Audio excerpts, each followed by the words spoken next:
Welcome back to the deep dive. Good to be here. So, sometimes an earnings call isn't just about the numbers. It's really about a company laying out a blueprint for a whole new future. And that is exactly what we got in the Q&A portion of Fubo's Q3 2025 earnings call.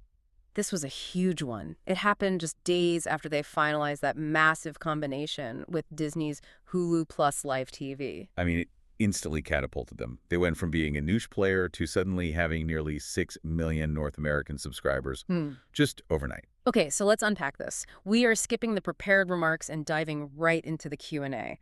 The mission for the analysts and for you is to understand the immediate fallout.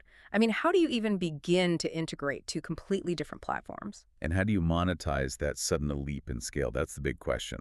How do they actually plan to make money after all these years of just focusing on growth? Right, and what's fascinating here is just how management tackles the sheer complexity of it all. It's a huge challenge. You're trying to marry a sports-first identity, which is FuBo, with a general entertainment bundle, Hulu Live, while also trying to fix the one thing that's always plagued them, the high cost of programming.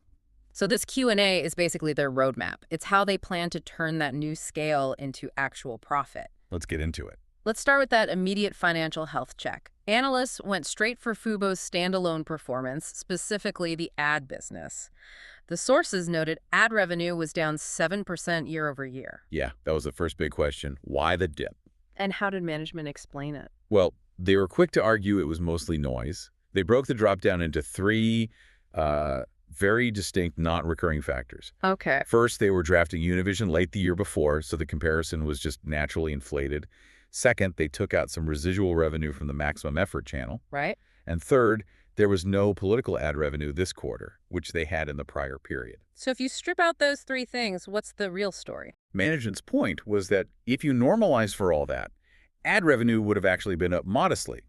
They basically called it the only minor blemish in what was otherwise a really strong quarter. But this is where the whole Disney thing becomes the real story, right? That dip is almost irrelevant compared to the upside they're projecting. Oh, absolutely. It gets really interesting here because Disney is now taking over all their advertising sales. And for you listening, that is a massive, massive structural change. What does leveraging Disney's scale actually mean for FuBo? It means you're going from, a relatively small sales team to plugging into the biggest ad machine in entertainment. The plan is to get FuBo's ad inventory into Disney's entire ecosystem, their ad server, and they're hoping to get that done sometime in Q1. So the uplift is what? They sell more ads? It's two things. It's volume, yes, but more importantly, it's price. Disney can command much, much higher CPMs. Let's quickly define that. CPM is cost per mil, basically the cost per 1,000 views for an ad. And Disney Sports CPMs are premium. So FuBo's ad slots, which may be sold for X, will now sell for Y, and Y is a much bigger number. Exactly. That integration is instant leverage. It's one of their clearest paths to hitting those long-term margin goals. Okay, moving from the immediate money to the longer-term strategy, analysts ask that inevitable question, the dog and tail question. Of course. You've got two different services, FuBo and Hulu Live TV. The goal is synergy, cutting costs. So why keep both? Isn't that just inefficient? That's the critical challenge they had to answer. And the rationale for keeping them separate is all about market segmentation. They were very clear. The two platforms have virtually no overlapping customers. Really? None, or close to it. They see FuBo as having this intense sports identity with special features like multi-view. Hulu Live, on the other hand, is seen as a general entertainment bundle that just happens to have sports. So it's like building a streaming supermarket, not forcing everyone down the same aisle. Precisely. They're calling it a super aggregation strategy. They want to give you options, flexibility, different price points. They think merging them would just alienate one of the customer bases. Let's talk about operational efficiency for a second, because this is where FuBo's standalone quarter was actually really impressive. It was. A 68% increase in net subscriber additions, while at the same time decreasing marketing spend. I mean, how does that even happen? It's the efficiency story playing out. Sales and marketing costs as a percentage of revenue dropped by a huge 21%. They said it was driven by two key things. First, using multiple offers. Not just one product. Right. They had the FuBo channel store, the new skinny bundle, the Pro and Elite offers. They were optimizing the whole funnel. And the second driver was tech, AI, right? Yes. They started using AI for channel optimizations and for creative testing in their marketing. So every dollar they spent was just smarter. This really shows up in their key metric. Which is the SAC to ARPU ratio. The subscriber acquisition cost, what it costs to sign you up, versus the average revenue per user. Their goal is to keep that ratio between 1 and 1.5. And they said they are running Well below the low end of that range. Yeah. Exceptional discipline on their marketing spend. That strong efficiency is a perfect lead-in to their new product, the Skinny Bundle, that $55.99 price point. Yep. Analysts point out it had 20% sequential subscriber growth, so it's clearly popular. But the obvious question for you listening is, isn't a cheaper bundle just going to cannibalize their more expensive plans? That is the classic fear. And management pushed back hard. They said there's virtually no cannibalization. They see it as a pure market expansion. So bringing new people in who wouldn't have paid for the full package before. Exactly. At launch, it only reached about a third of the country. Now it's over 80%, and they're aiming for full distribution by the end of the year. They're going after those price-sensitive customers. And what about retention? Are these customers sticking around? That's the most interesting part. The early data, they said, shows better retention and lower churn than their higher-priced Pro and Elite tiers. Wow. So the people coming in at that lower price point are really sticky. They value what they're getting. Okay, let's zoom out to the biggest question of all, profitability. Now that they're the second biggest virtual MVPD, what are the big drivers they're banking on to finally make money? This is the core of the whole merger argument. They laid out 4 distinct growth engines to get them to their 30% gross margin target. Okay, let's take them one by one. Driver number 1. Leveraging the ESPN ecosystem. This is a huge unlock. How so? Think about it. ESPN Radio, ESPN.com. They average over 100 million monthly active users.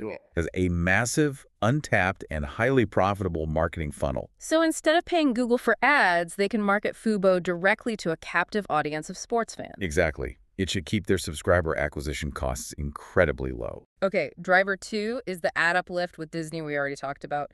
Driver 3 is the one that sounds like the biggest game changer, programming efficiencies. This is the holy grail for them. FuBo has always been stuck with what's called a Most Favored Nations clause, or MFN. And that basically means? It means they were forced to pay programming rates tied to the scale of, like, a Comcast or a Charter, even though they were a fraction of the size. They were paying big boy prices without the big boy subscriber base. Precisely. It killed their negotiating power. But now, as the second largest virtual MVPI, they believe they finally have the scale to get fairer deals and break away from those MFNs. And they put a number on that, didn't they? They did. They're at about a 20% gross margin now. Their goal is 30%. They said that programming efficiency alone is going to give them 300 basis points of that. Let's quickly translate basis points. A basis point is just 1/100th of a percent. Yeah. So 300 basis points is 3 full percentage points of margin expansion. Just from getting better deals on content. Just from that. Then you add another 200 to 300 basis points from the ad uplift of Disney and the rest from other savings. It's a very clear path. A very clear path that relies entirely on their new size. And the fourth driver. International growth. Or ROW, rest of world. Their ambition is still to be the world's largest live TV provider. They're migrating Molotov, their French service, onto the FuBo platform, and they're looking to partner with Disney Plus internationally. So they're already planning the next chapter. Absolutely. They're targeting 3 or 4 new international markets in the next 18 to 24 months. Circling back to tech for a moment, you mentioned AI in marketing. Are they using it anywhere else? Oh, yeah. It's being used to recommend programming, develop personalized sports highlights. And here's a surprising stat that shows how well it's working. Go on. FuBo actually removed a significant number of channels from its platform, but at the same time, their ad inventory grew by about 30% year over year. Wait, fewer channels but more ads to sell? How does that work? It's about quality, not quantity. They got rid of the low-value filler channels.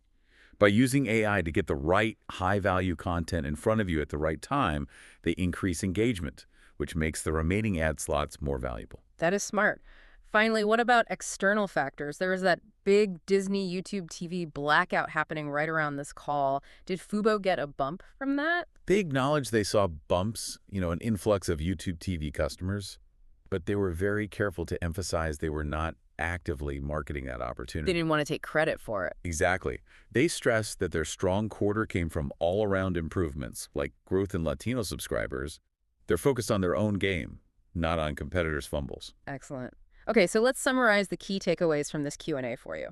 The merger isn't just about getting big for the sake of getting big. No, not at all. It is a very calculated, very quantified move to finally unlock profitability. That goal is hinged on three big shifts: leveraging Disney's ad scale, optimizing their marketing with AI and that ESPN funnel, and, the big one, using their new status to get fairer deals on programming. And if you connect that to the bigger picture, Fubo's whole roadmap relies on the belief that its new scale fundamentally changes its negotiating power.